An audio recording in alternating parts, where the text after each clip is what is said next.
Here's a little poem for those of us who are searching for ideas.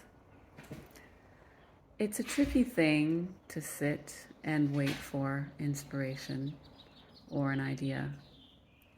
I can't, so I go searching for inspiration, good ideas.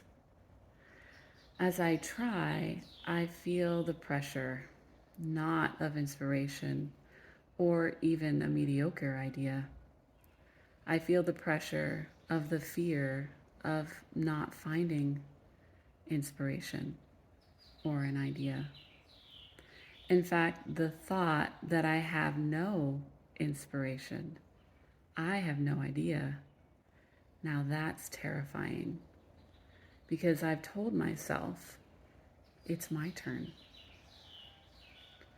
When I turn toward what's not here with fear, there's always nothing. When I turn toward what's here with curiosity, there's always something.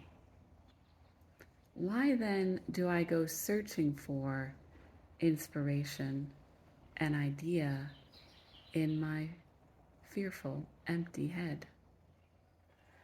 Turning again, I sit and wait with the fluttering leaves or the shape of their eyebrows.